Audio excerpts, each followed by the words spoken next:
The views expressed and the opinions given by the individual host, guest, random reptoid, or chupacabra may not necessarily reflect those of AM 950 Radio, its affiliates, or its sponsors. Now, it's time to step into the unknown.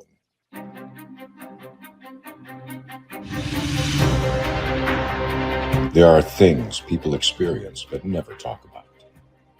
A shadow moving in the corner, flickering of the lights, a disembodied voice.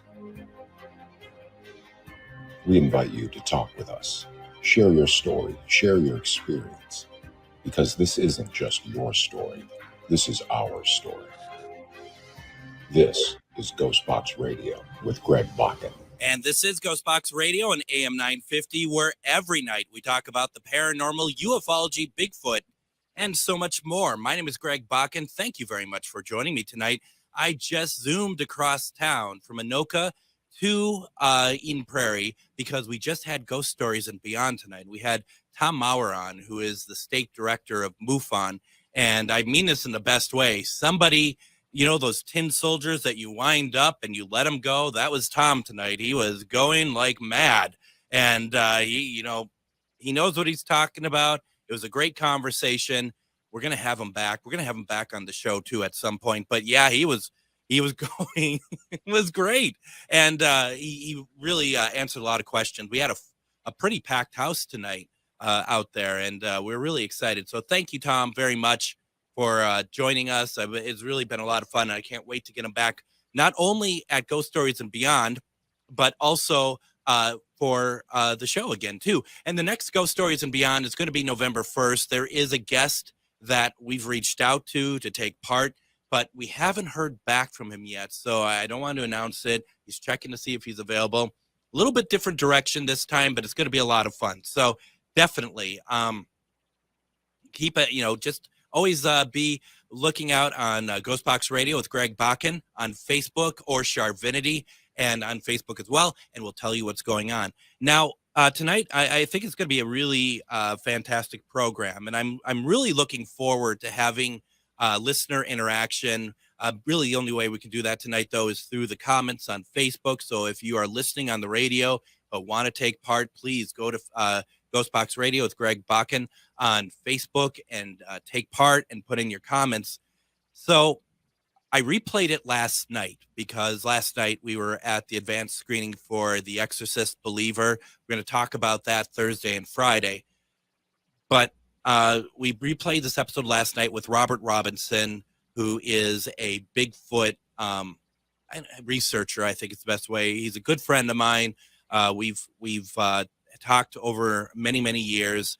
Last time he was on, we played some sounds, and he was giving us his idea. But the thing about Robert is that he sees, as far as I'm concerned, he sees Bigfoot as a very much a creature or a group of creatures who live in a forest. And I think that is really about it. They're elusive, they're intelligent, but they're more like in the sort of I think he thinks of more in the line of like a deer or something like that. I have a different thought on that, but I didn't say anything during the program. But my guest tonight, Ernie Pack, who've had on many times, and him and Denise work for Fort Duffield in West Point, Kentucky. They do, there's all sorts of things you can do out there, paranormal investigations, tours, campsite, all sorts of good stuff. Go to Haunting at Fort Duffield on Facebook to get more information about this wonderful location. It actually probably plays into much of what we're talking about tonight as well. But during one of the segments, Ernie sent me a text, and he's just like, Robert keeps calling Sasquatch an animal, and these are not animals. And I thought, well, I agree with Ernie 100%, and we're going to explain why that is.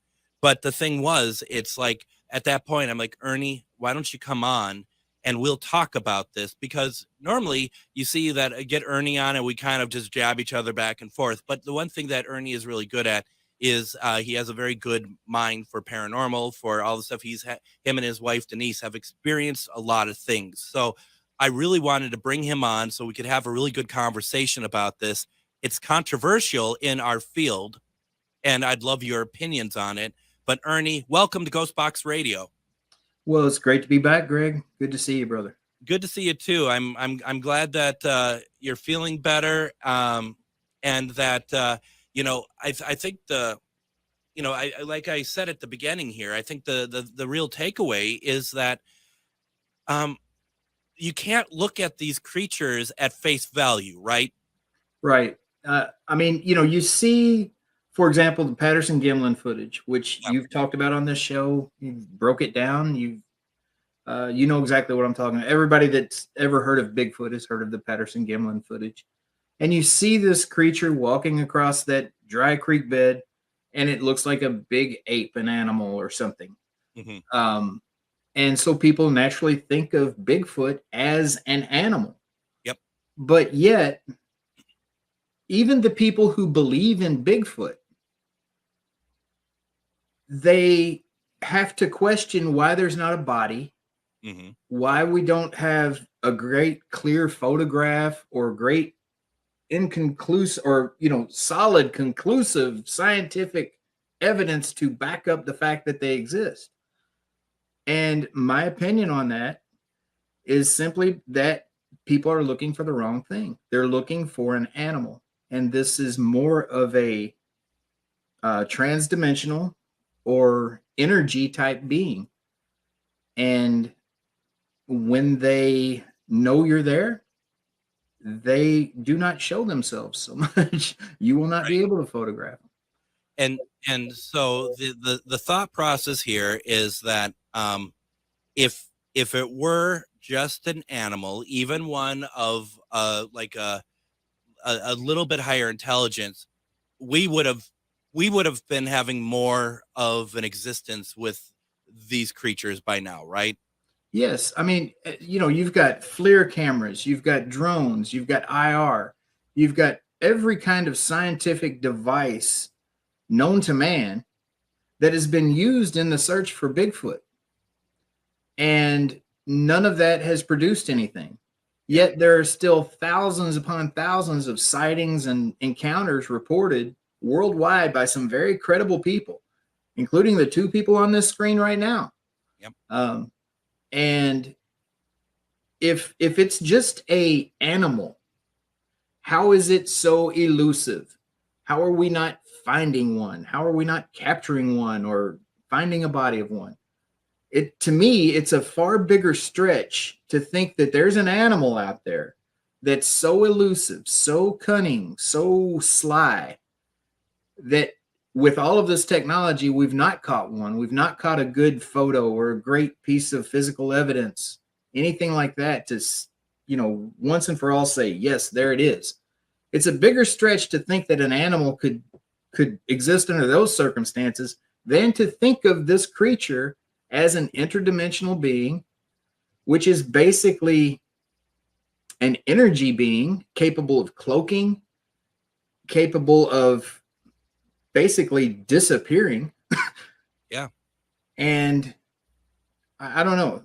I'll even take it a step further, Ernie, is that it's not even, I mean, it's all those, and also the ability, as I saw firsthand for you, an ability to affect a person.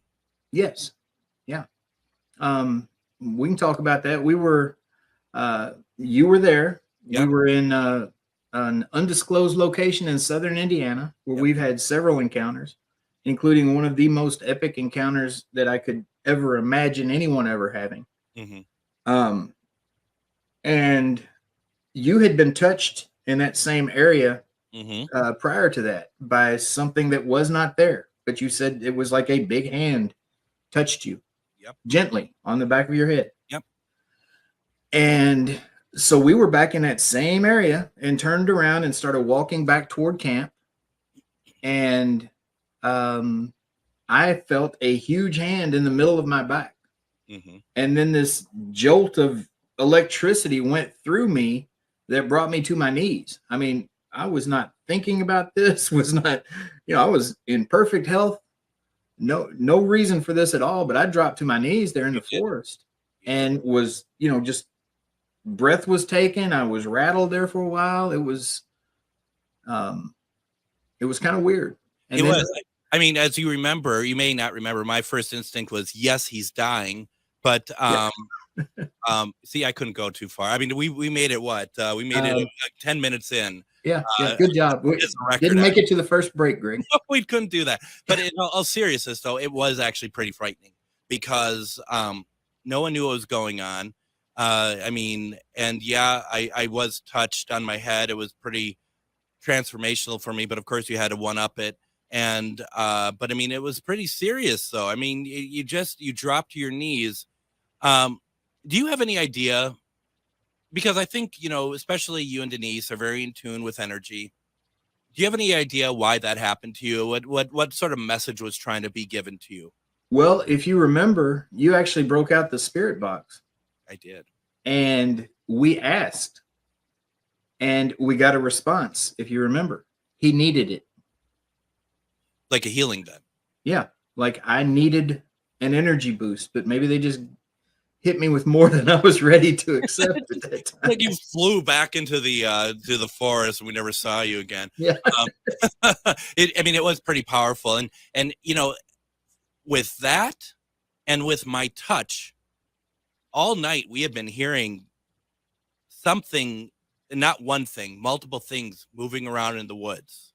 Yes. With those two incidences, we never heard anything like leading up to something coming up behind me or something coming up behind you with that energy. No. And that's what's so convincing to me that these are indeed not simply an animal, because they can be right up on you. They are huge. They can be right up on you and you not know it until you do, until they make it known. Until you do. And that's very much the case. But, I think something that you had touched on, and I think it's very important, like, in my opinion, the most important aspect of what we're trying to talk about with the energy beings, and that we are, we're in charge in a sense of if Sasquatch wants to see us or not, right? We actually have that ability, and they make that decision whether or not we are worthwhile, worth their time, worth their energy to actually make any kind of appearance.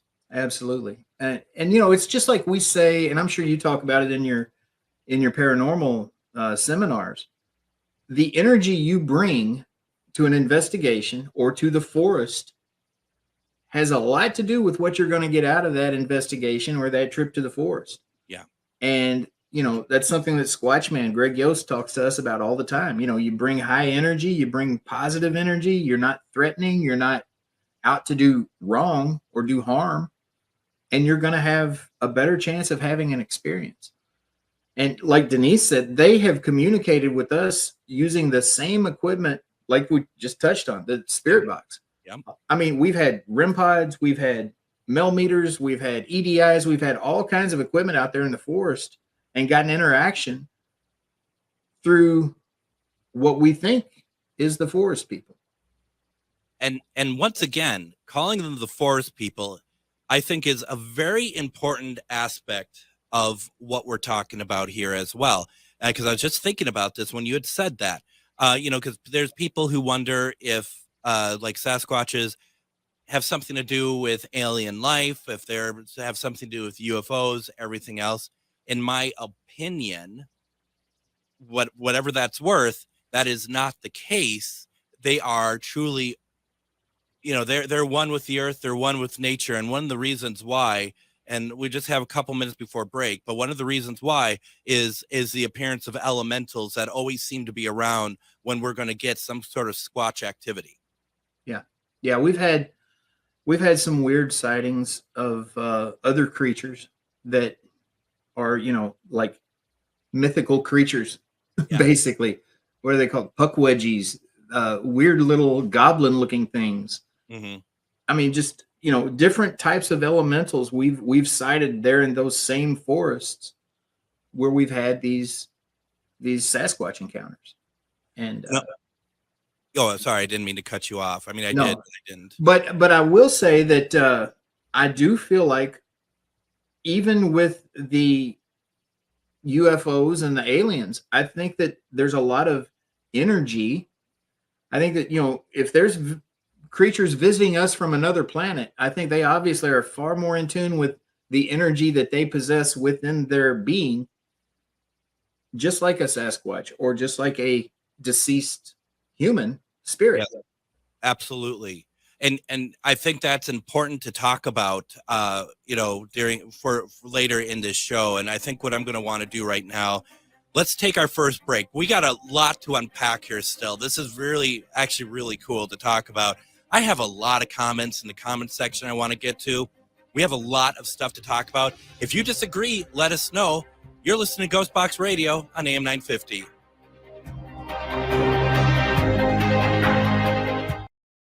Need a stone to change your luck or break a curse? Try Larvikite, known for its hex-breaking powers. Need an herb to repel negative spirits? Try Rue, used to repel demons and jinn. Want to create a decoy so black magic can't touch you? Make a witch bottle. For more magical advice, visit Magus Books in Minneapolis. We've got the tools and the expert advice you need to succeed against the dark arts. Find us at 1848 Central Avenue Northeast in Minneapolis or at magusbooks.com. Reach your highest level of consciousness and well-being with metamorphosisconnections.com. Metamorphosisconnections.com is an online directory of the best holistic and metaphysical practitioners to help you make your most informed choices. You can search metamorphosisconnections.com for classes, events, wellness and life coaches, plus metaphysical products and shops. You can also search for a wide array of healers from all modalities, including EFT, sound healing, energy healing, light therapy, ancestral healing, shamanic healing, reflexology, past life regressions, hypnotherapy, yoga, and more. And if you're not sure where to start, the search feature on metamorphosisconnections.com is tailored to help both those who know what they are looking for and those who are just starting. Come explore the possibilities for your higher self by visiting metamorphosisconnections.com. Their experienced practitioners can guide both beginners and those that are already on their spiritual journey. That's metamorphosisconnection.com, your link to direct you on your spiritual transformation. The Tilted Tiki, located in downtown Stillwater, helps you get your tropical tiki vibe on with a large selection of fantastic tasting tiki cocktails served in unique and fun glasses, a menu of delicious food ranging from small bites, craft tacos, sandwiches, and more. Plus, don't forget they have live music Wednesday through Saturday nights. Located in downtown Stillwater, the Tilted Tiki is your tropical relaxation restaurant in Minnesota. Visit thetiltedtiki.com. Greg Bakun here. I've told you about the out-of-the-world roast beef sandwiches at Maverick's Real Roast Beef, but I haven't told you about their Philly steak sandwiches, turkey bacon avocado sandwich, BLT, crispy chicken, fish sandwiches, brisket, or pulled pork. Okay, you get the idea. They make a lot of delicious food to the same standard as their famous roast beef sandwiches, and now I'm starving. I'm going to go to Maverick's Real Roast Beef off Lexington and Roseville, and you need to go too. Check out their menu at mavericksbeef.com. Have you ever met someone who not only can help you on a deep spiritual level, but also potentially change your life? Refined Divine is an extremely gifted psychic medium who travels the nation and lives right here in the Midwest. And she offers mediumship, mentorship, house and business parties, energy healing, palm readings, and so much more. Refined Divine has helped thousands, and she can help you. Hi, this is Psychic Medium Deb. I cannot wait to hear from you. You can go to refineddivinepsychic.com. And welcome back to GhostBox Radio on AM 950. My name is Greg Bakun. Thank you very much for joining us tonight. We have on as our guest tonight, we have Mr. Ernie Pack from Pac-Man Paranormal, Fort Duffield in West Point, Kentucky, which is truly an amazing place. And what we found out just by being there is a location for such creatures as we are talking about tonight. And Ernie, I struggle all the time to wonder what I call them, because I just said creatures, but I don't know if that's the right thing. Do we just call them entities? We call them beings. What are your thoughts? I see we've got in the comments over there, the one and only Squatch Man himself, Greg Yost. He calls them the forest people. And I try to stick with that myself. just to be able to communicate with people who don't necessarily understand that. I will call them a Bigfoot or a Sasquatch from time to time. I call them beings, though, more than beings. When I'm just generalizing, I'll call them a being. No, I mean, and that's that. I think that's a great way of doing it. A couple comments that we have currently. Linda says that it could be these multidimensional beings are here to be enticing for investigators to search for something to talk about. They're like that. They're here to actually open up conversation. It sounds like to break the ice about inner dimensions. I mean, that's an interesting point. I mean, is it some kind of test? Because not everyone wants to do that. Not everyone wants to. I mean, even within the people who believe such beings exist, they're not necessarily doing like they don't all believe the way that we believe. Right. And, people in our field have been talking for the past 4 or 5 years about how the veil seems to be getting thinner and thinner and thinner all the time between our world and the spirit world, or the energy world, if you will. And it seems like, the government is piecemealing us little pieces of information here and there to try to make people more desensitized to the thoughts of UFOs, for example. Mm-hmm. I think everything is coming to some type of giant disclosure eventually that we are getting closer and closer to all the time. And what Linda's saying might be just a little piece of that, what we're talking about here. No, that makes sense. And it's certainly, it's like, just because something exists doesn't mean that we have to know about it. Right. Right. And maybe there's something to be said that you have to earn the right to be able to, it's like anything really. It's like, if there's a bike gang or something, maybe you have to prove yourself to be, hang out with it. Yeah.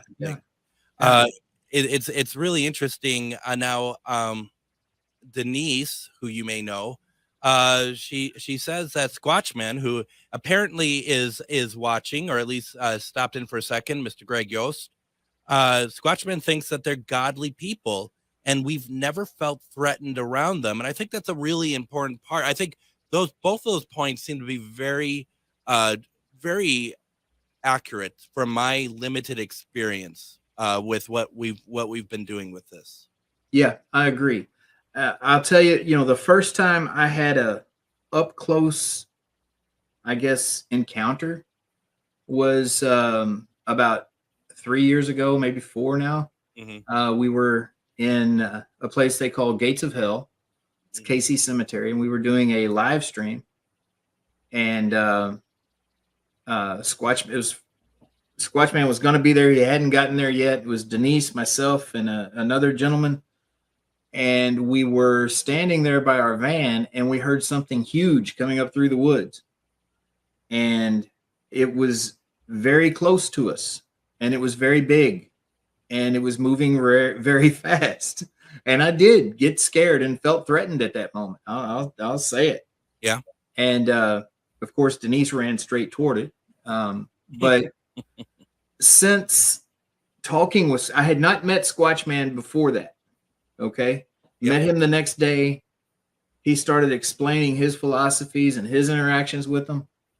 And since then, we've had several encounters, and I've not felt threatened at all. And like that night that we talked about where I got jolted, or whatever you want to call it, I felt like that was a gift, and I felt blessed to get it. It's weird. I know it sounds crazy to people who've never experienced anything like that, or, think of them as an animal, but it was totally not like that at all. And I mean, where would that have come from anyway? And it's not like you had something and that was it, or I had something and that was it. We both had an experience, and then other experiences were happening outside of you and I at that time, like with Shar and Kim seeing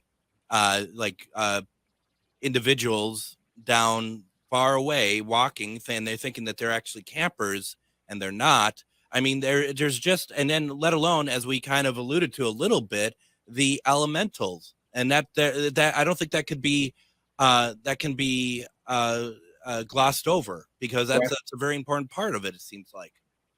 Yeah, I mean, it seems like once you, I don't know, open up to this mindset, and your energy kind of matches what it needs to match, you experience everything. I never would have thought I would be sitting on a radio show saying I've seen fairies. Yeah. Because I never believed in fairies. But we saw fairies that night that all of that happened. They're in the forest. And, Brad Webb mentioned it over in the comments. We've all seen it. Yeah. And it's all about energy. I mean, that's why I totally believe that they are either transdimensional, interdimensional, extra dimensional, whatever, or there's simply an energy being just like a spirit that happens to be able to take the form of what we call a Bigfoot. Absolutely. And that interaction you had at the gates of hell, before that happened, did you see Squatch as like a energy being, or did you No. see it more as like Robert would see it, as an animal or something? I was a believer in all of the things that you see Dr. Meldrum talk about. Most of the big researchers in the field, they talk about an undiscovered primate. They call it the missing link. Yep. The word Sasquatch itself comes from southwestern part of British Columbia. It's Saskouetz, and it means hairy man, tall hairy man. And I thought of it as something along those lines. And then I guess the first thing that kind of changed my opinion was Denise had seen there at the gates of hell, and she just stopped and turned around and she described to me what she saw. She said, I just saw, and this is going to sound crazy, but you know how Predator looked when he was running through the woods, when you couldn't really see him, but it was just like pixels moving, or like a mirrored image of something moving through there? She said, I just saw that. And I was like, okay, you're crazy, but sure. And then 5 minutes later, I saw the same thing. And then when Squatch Man got down there, we told him about it, and he said, yeah, you saw one cloaking. Yeah. And when they cloak, that's how they look. I think let's blow people's minds here real fast, because I think that people might be understanding, and I don't mean everybody, I don't mean to lump everyone in, but there's people who will be like, I'm on the bandwagon of them being energy creatures.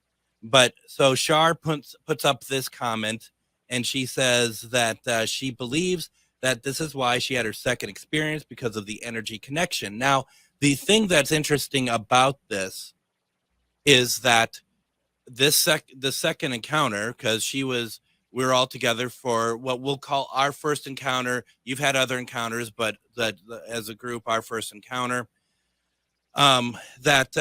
she had this encounter outside of Mankato, Minnesota. And what it kind of blows people's minds, that you have talked about, Greg Yost has talked about, is that if she saw another Sasquatch outside of Mankato, Minnesota, it's not impossible to believe that it is the same Squatch that she experienced at Fort Duffield in West Point, Kentucky. Right. Can you elaborate on that? Because I don't know if people, I think that might be, because it's not like they get on a train and come up to Mankato. Right. It's all part of the transdimensional side of it. And the energy side of it. You hear people talk about spirit attachments all the time. How a spirit will follow a person from a place to place, from place to place. I firmly believe that these forest people have that very same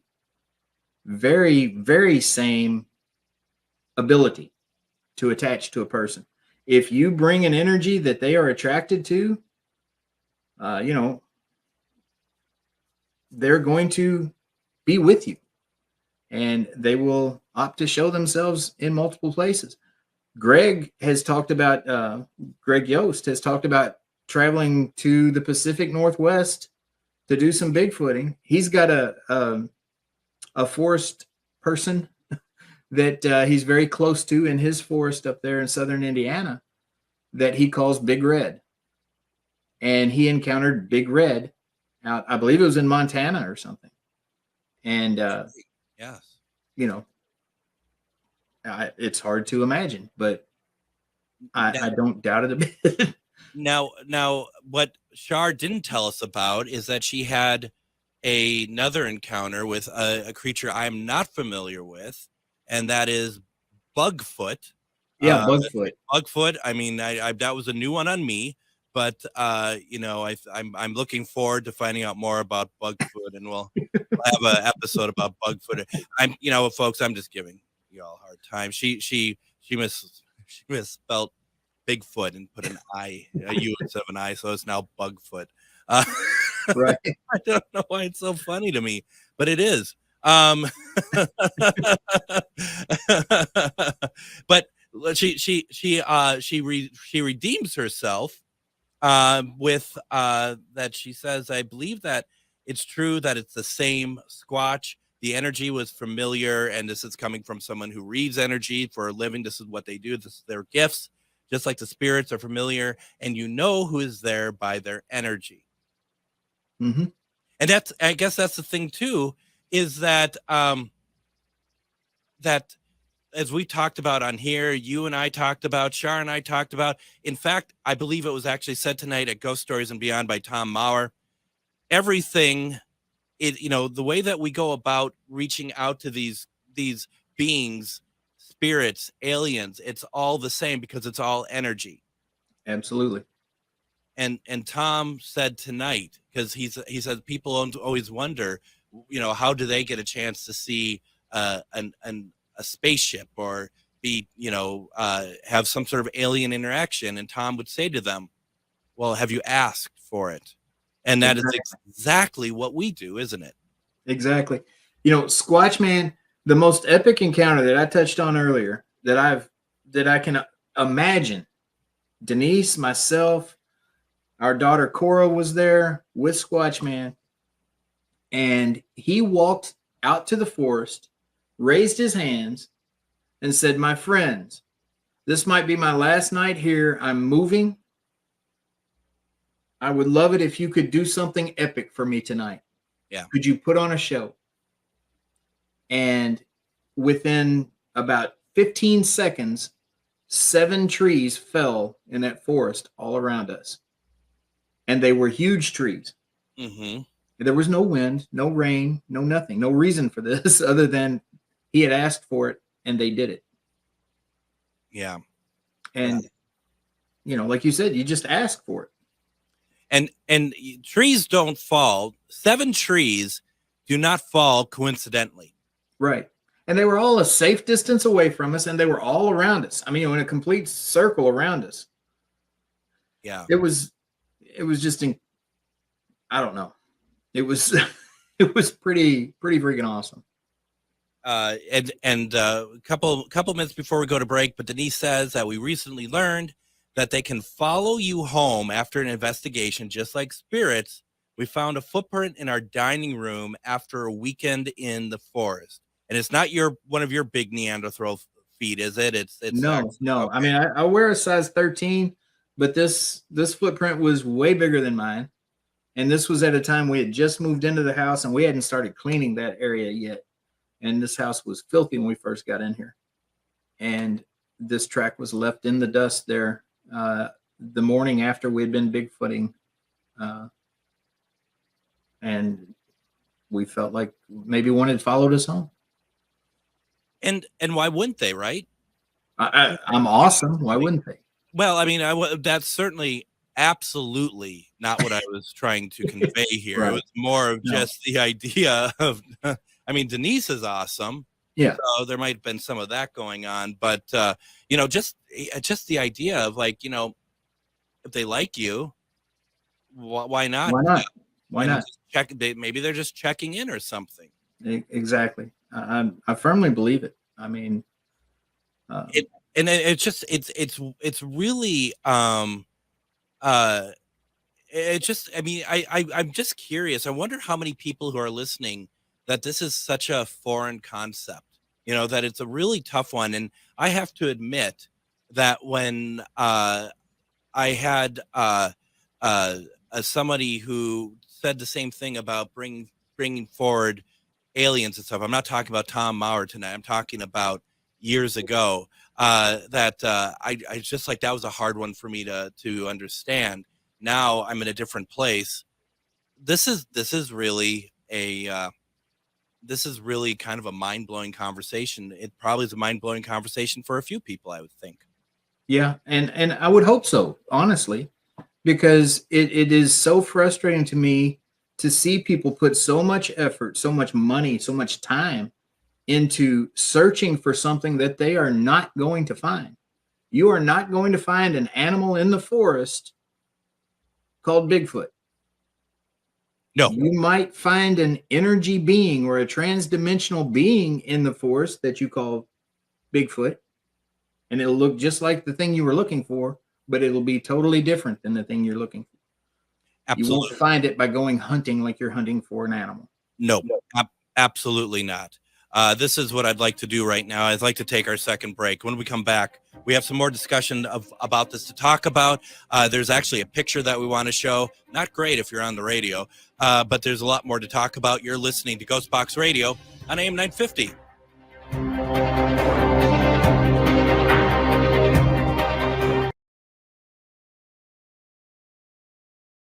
Are you one of thousands of individuals who know you have psychic abilities but don't know how to tap into your higher self? Refined Divine is an extremely gifted psychic medium who offers classes that can help you reach your goals. Refined Divine holds classes Monday and Thursday at her 2 locations and via Zoom. Classes consist of manifestation, learning psychic abilities, shadow work, and healing trauma. Refined Divine has helped thousands, and she can help you. This is Psychic Medium Deb. You can go to refineddivinepsychic.com. Greg Bakun here. Like you, I love good, fresh, delicious food. So I want to tell you about this treasure in Roseville called Maverick's Real Roast Beef. Maverick's has the best roast beef sandwiches I've ever had. Made fresh every order. Add fries or onion rings dropped in the fryer when ordered, and you have a winning combination. Maverick's Real Roast Beef has a lot more than roast beef, so check out their website, mavericksbeef.com, or check out their restaurant on Lexington in Roseville. Did you know that spiritual awakening is not all love and light? Surprise! Inner demons, ego deaths, and tower moments are on the horizon. But while life might hand you some harsh lessons, we've got the antidote to soothe your weary soul. Why not try a dragon's blood bath? Or schedule a Reiki aura repair? With books, herbs, talismans, candles, and more, we put the Shazam in shadow work. Visit Magus Books at 1848 Central Avenue Northeast in Minneapolis or magusbooks.com. The Tilted Tiki, located in downtown Stillwater, helps you get your tropical tiki vibe on with a large selection of fantastic tasting tiki cocktails served in unique and fun glasses, a menu of delicious food ranging from small bites, craft tacos, sandwiches, and more. Plus, don't forget they have live music Wednesday through Saturday nights. Located in downtown Stillwater, the Tilted Tiki is your tropical relaxation restaurant in Minnesota. Visit thetiltedtiki.com. Reach your highest level of consciousness and well-being with metamorphosisconnections.com. Metamorphosisconnections.com is an online directory of the best holistic and metaphysical practitioners to help you make your most informed choices. You can search metamorphosisconnections.com for classes, events, wellness and life coaches, plus metaphysical products and shops. You can also search for a wide array of healers from all modalities, including EFT, sound healing, energy healing, light therapy, ancestral healing, shamanic healing, reflexology, past life regressions, hypnotherapy, yoga, and more. And if you're not sure where to start, the search feature on metamorphosisconnections.com is tailored to help both those who know what they are looking for and those who are just starting. Come explore the possibilities for your higher self by visiting metamorphosisconnections.com. Their experienced practitioners can guide both beginners and those that are already on their spiritual journey. That's metamorphosisconnection.com, your link to direct you on your spiritual transformation. And join us tomorrow on GhostBox Radio with Greg Bakun. You know, as I mentioned, we saw the advanced screening for the new Exorcist film, Exorcist Believer, and I thought, boy, it would be really interesting to bring on an exorcist and kind of do a comparison between what you see in the films when someone is possessed, all the really hard to believe, just crazy stuff, and how does that stack up to a real exorcism? So I'm going to have on tomorrow Bishop Christina Rake, and she's an exorcist. She's a demonologist, and we're going to be talking about just that. We're going to be talking about the case that The Exorcist was based on. We're going to be talking about a recent exorcism that she went through, and we're also going to be talking about those moments in the film that are truly frightening, truly incredible, and whether or not that is something that actually she has experienced on her own exorcisms or any of her peers. So definitely, please tune in tomorrow. I think that's going to be a fantastic program. I am talking with Mr. Ernie Pack of Pac-Man Paranormal, Fort Duffield. Don't forget to go check out their page, A Haunting at Fort Duffield or Hauntings at Fort Duffield on Facebook, and you'll be able to see all the events that are going on around there. And I mean, once again, Ernie, I mean, this is that location is pretty amazing, and I've been blessed to be able that you allowed us in there and to check it out. Yeah, it's something that we did not expect. It was kind of an unknown to us. We had not fully investigated the place when we actually started hosting investigations there. We had done some little impromptu things up there, and by golly, it has delivered with spirit activity. And as you know, we have seen forest people up there.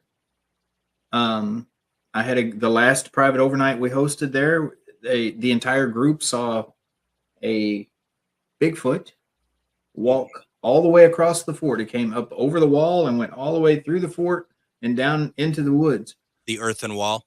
Yeah. And that night, they actually had the trifecta. They saw a UFO as well. So there's a little bit of everything up there. It's amazing. Now, Chaos says, VP says, definitely a creepy place. And if you're talking about Fort Duffield, I don't know if I could agree with that. No offense. I don't think I can agree with that. It's got an eerie vibe to it at night. It's totally different in the dark than it is in the day. When you go up there during the day, it's this beautiful, scenic, beautiful vistas, on top of that hill, looking out over the river and the valley and all of that. And then at night, it takes on this, creepy look, but it's the feel of the place is not creepy at all. No. And I mean, because we kept getting that smell of candy that is truly from, back in time. And, but I mean, to keep it on track of what we've been talking about here, we got that yowl from a Bigfoot. Yeah. And that was truly an incredible moment, because that is like nothing I've ever heard in my life. Yeah.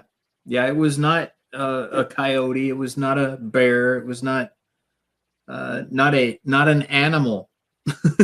And it was not a threatening type of growl. You can say it was a growl because it sounded like what people would describe as a growl, I guess. But it was more like almost like a yawn. It was like,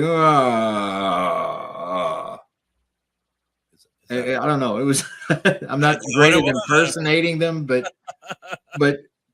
it did kind of seem like that. I don't know. I don't know anything. But as Denise says, they start howling when we leave. It's like they're telling the others we're going or gone. I kind of wondered what we were getting that night was kind of like, why are you still here? I don't know. That's kind of what I kind of got out of that. Like I said, like a yawn, like, oh gosh, they're still here. Now, there's a couple things I want to get to before we're done here. One of them is talking about eye shine and whatnot. But Joanne does have a question, and if we can get through that and then move on to other things. But Joanne asks, did you bring treats for the bean? We did not that night. We usually do. Squatchman has found that they are pretty particular about raspberry-filled Krispy Kreme donuts, and Yep. we have proven that by taking a box of assorted donuts out there with one raspberry-filled one in the box, and the box is cut open on the top, and the only donut missing out of the box was the raspberry-filled.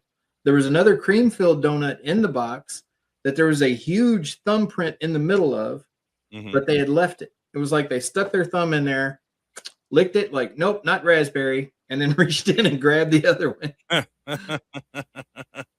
It just goes to show how intelligent, that they are. I mean, everything that we've talked about tonight is intelligent, but really it may be discerning as well, and maybe not just intelligent but discerning. Like, Right. no, I like my raspberry, and Yeah, you're yeah, messing they're around with me particular. because you're not putting it in the box.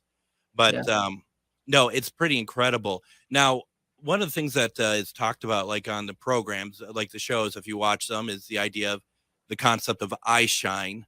And I think the thing that I took away that was really surprising to me was that, I think of eye shine, I think of like reflection in a cat's eye, right? That it's that, you shine a light at it and there's that sort of refraction, that sort of thing. But eye shine is absolutely not that at all. It is literally light, isn't it?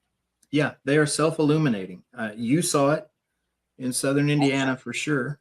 I'm not sure if you saw any of that night at Fort Duffield. I don't recall seeing any that night in Fort Duffield, though. But we've seen it several times. We have seen it at Fort Duffield, but their eyes literally will light up, and they are different colors. They're not one particular color. They're red, they're yellow, they're green, and blue, white. I've seen all different colors, though, the full spectrum. And I saw what we believe might have been Big Red at the second night because it was red eyes. Yes, yeah. That's where Greg picked the name for him, was his red eyes. Now, I'd like to, if you're ready I'd like to show the picture that you had provided me. What are we going to look at here? This is a photo that was taken by someone that was up there with us when we were up in Southern Indiana at Greg's hotspot. And we were back not too far from the gifting stump. You're familiar with where that's at. Yep. And we could see these eyes off in the distance. As you're aware, that kind of slopes down a hill pretty quickly once you get off into the woods away from the stump. Mm-hmm. And so this was looking actually downhill, and the eyes are about eye level with where the picture was taken. So we walked down there and tried to figure it out, and those eyes had to be at least 10 feet up. And you'll see the picture. I mean, and this is not a reflection. This is self-illumination. So for those on Facebook, I'm putting it up now. And it can't be a reflection because it's just too bright. Yeah. They're just too bright. And for those of you who are on listening on radio, I do apologize because we've been putting up a lot of pictures this week. But, unfortunately, fortunately or unfortunately, that's what, paranormal is sometimes, is being able to show stuff. So definitely, if you want to rewatch this program, go to GhostBox Radio with Greg Bakun on Facebook. The interesting thing about that picture, Ernie, is it kind of reminds me that there was a moment that night that I had Spirit Box out and I was kind of just using it by myself, and I saw eye shine, and I said, "Are you?" And I was talking and I was getting some responses to the box, and the eye shine went away, and I said, "Oh, did you leave me?" And suddenly the eye shine reappears, but it's much closer to me. And, as much as we're all like, yeah, this is, they're very, they're beautiful beings and stuff. It was it's a a bit little, it's a unnerving. little something. Yeah, it truly is. Yeah. Yeah, it can be. I mean, this is a huge being, and it's an unknown. I mean, it's what we grew up thinking of as a monster. Yeah. And and there it is.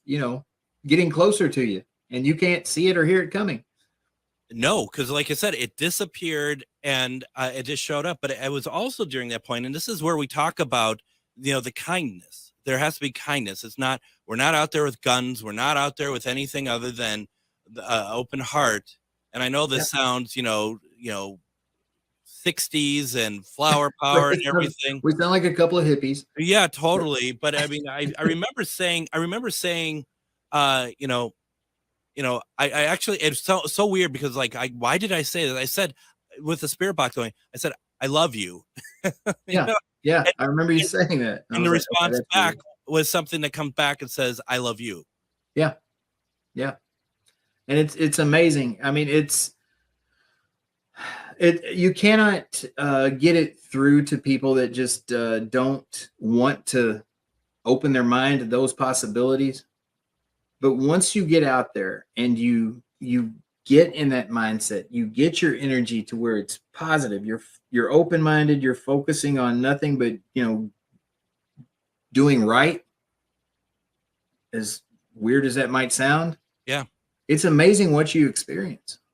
And I always say the same thing with paranormal investigations. It's the same way. It truly is, because that's the whole thing, right? That so many people come to all of this alien, spirit, Bigfoot in an aggressive manner, even if it's just the idea of is there somebody in here, whatever. Whereas Greg will address the forest, my forest friends. Yeah. We're here, and it's a very different approach to everything that we have seen. And you don't see that on Finding Bigfoot. Bobo's not out there going, my forest friends, he's just, it's a very different sort of thing. And you got to wonder, well, actually, I think I know the answer to this. I was going to say, you got to wonder if that approach was made on a program, would we get any different results? But I don't think we would we? Because they'd be aware of the intent, the exploitation factor of it. Absolutely. Yeah. But I don't know. I think that if Greg were to do a show, Squatchman, if he were to do a show, yeah, and do it his way, if he was given free reign to do it his way, where everybody that was on that camera crew, the sound people, everybody that was there with him was handpicked by him because of their energy and their focus, he might get some amazing results, because every time we've taken new people into the forest with him, as long as they had the right energy, we had epic encounters. I would say even having cameras pre-set up so that there isn't camera people. It's just, people who are wanting to access and communicate with these beings. I don't know. Well, I mean, like Denise said earlier in the comments, and I want to touch on something she said earlier too, but like she said earlier in the comments, we always ask, we say we're going to be photographing or filming. You're welcome to show up. We'd appreciate it if you would, but if you don't want to, that's fine too. And they don't like I firmly believe they can see IR light. Yeah. And like Brad just said, so, you'd have to basically, announce everything that you were bringing to the forest, basically. Right. To them. Now, what is the other thing you want to bring up? Because we have about a minute left. Okay. She had talked about how they've been howling as we leave. Yeah. Twice in the last, I guess, 4 times that Denise and I have gone up to Fort Duffield. As we're getting to the bottom of the hill where I've chained that road closed, you know where I'm talking about. I do. I get out of the truck to go chain that road behind the truck, and you hear this huge, loud, long howl that we've been asking for all night, and didn't get until we were leaving. And we just kind of put 2 and 2 together that last time that it happened, that maybe they're just like a sentinel alerting the others that we're leaving now. Yeah. I don't know. So. It's incredible. Now, real fast, do you have any events coming up that you want to let us know? We actually have one coming up this weekend, Saturday night at Fort Duffield. We have the one and only Squatch Man, and Denise and myself will be there. We're going to have a cookout. It's called Spirits, Squatches, and Stories Around the Campfire. We have a cookout. We gather around the fire. We tell some stories, and then we do some ghost hunting and some Bigfoot hunting. And to find out more about that, the Facebook page is Hauntings of Fort Duffield, right? Absolutely. Hauntings of Fort Duffield. It's a Facebook group. So come in, and you can find the flyer for that. Contact me. My information is there. You can find it. I mean, and they all put on such great events, and definitely, if you're able to do so, definitely check it out. Ernie, this was really cool. Thank you for taking the time and talking tonight. I appreciate it. You're more than welcome. I'd come back anytime, brother. I love the show, and I like to be a part of it. Thank you very much. We'll be back tomorrow with Bishop Rake. We're talking about exorcism.